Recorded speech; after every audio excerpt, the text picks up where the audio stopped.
The views expressed are solely those of the speaker, and not necessarily those of Paltalk.com, AVM software, or its advertisers.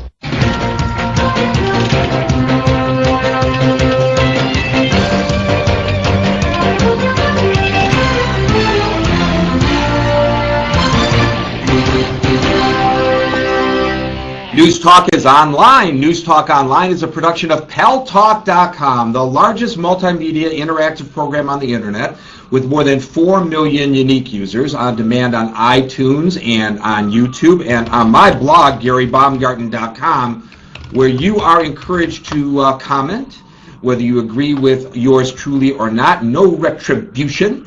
And thanks to our good friends at CRN Digital Talk Radio, where we're syndicated across the United States of America into 12 million additional households. I am your host, Gary Baumgarten. Welcome to the show. Well, interesting stuff going on, Alan Jasie, our political correspondent, on the Democratic Party front today. First, we hear from the Associated Press that Hillary Clinton will tonight, after the South Dakota and Montana primaries, concede and generously throw her support behind Barack Obama. Then after that, we started hearing from a number of the so-called uncommitted superdelegates saying, woohoo, I was for Barack Obama all along, and I'm jumping on the bandwagon. And then both Reuters and CNN report that AP got it wrong. Hillary Clinton is not going to concede tonight.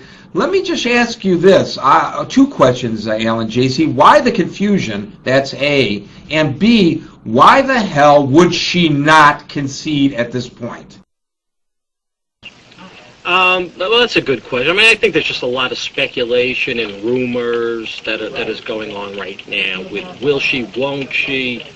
They want her to, maybe it's just that they want to concede because, you know, everybody who is supporting the Democratic candidate, which certainly looks like Barack Obama, wants this to happen, and they want to move on. And you know, certainly the Democratic Party wants to unite behind their candidate, which you know looks that it's Obama. I mean, there's no getting behind the math right now. It is Barack Obama who is going to be carrying the banner for the Democratic Party.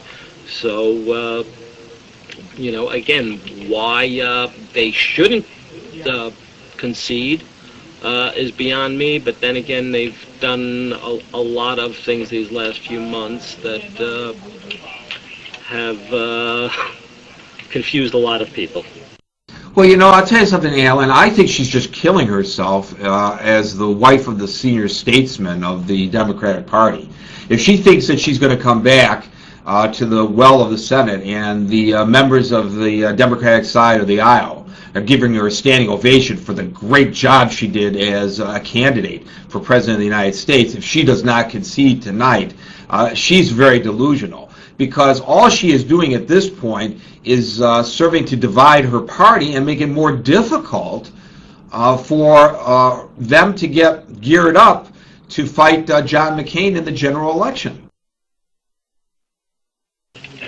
Yeah, also, Gary, I think that while it seems, you know, that the wind keeps blowing back and forth with will she be the number 2 on the ticket, won't she be the number 2, will she be the number 2, you know, and will we have the dream ticket, the tone that just continues to come out of her campaign from the Howard Wolfsons and the Terry McAuliffes and the Harold Ickeys just seems to be so caustic that I believe that it will make it a good case for Obama not to pick Hillary Clinton as the number 2.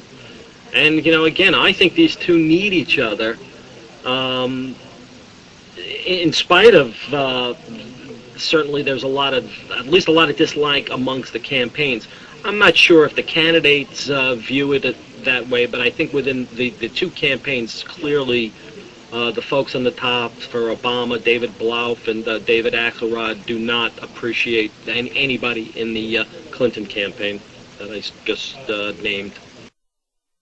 You know, it's quite curious. Apparently, she has told her staff, campaign staff, if they want to come here to Mecca, New York City, tonight for her rally and speech. They're welcome to, but they're not required to. And by the way, we're not going to pay your return trip home if you do, which is an indication that obviously her campaign is dead broke. Why didn't she do the prudent thing? And a couple weeks ago, when there was still opportunity for her to graciously recognize the inevitable and say, you know, for the good of the party, I'm supporting Barack Obama. In the meantime, prior to that, her campaign and the Obama campaign could have worked out a deal. If she releases her candidates, or I'm sorry, her delegates, and gives them to Obama, then Obama's campaign, which has plenty of money in its coffers, would help pay off the debt that the Clinton campaign faces. Why didn't she just do that? I know, why should she? Why should she quit the race? It's so close to the end. There were only a handful of primaries left. What, you know, it's their money to spend or to waste, or, you know, if people feel that it is a waste, why should she, you know, run out of the marathon when, you know, she's at the 25th mile? So I don't necessarily disagree with that. I mean, I don't think it really hurt the party that bad. I just think that, you know, the race didn't. I think that the the bantering back and forth between the two campaigns certainly did. I mean, you did see too many things come out of the, you know, Hillary Clinton's mouth that were negative towards Barack Obama in the last 3 or 4 weeks. So, you know, you just hear it on the lower level. Like I said, you hear it from the Wolfsons, you hear it from the McAuliffes, making these strange arguments about the popular vote. You know, it's, I mean, I think they certainly can all get behind the candidate. I think they will. I don't think Hillary Clinton has any choice. I mean, again, you know, by midnight tonight, it's over with officially. So, you know, I don't think there was any reason for her to step out of the campaign any sooner. Why should she quit? She's not a quitter. She's proving that she's not a quitter. And you know, my hat's off to her for not quitting when everybody in the world told her to.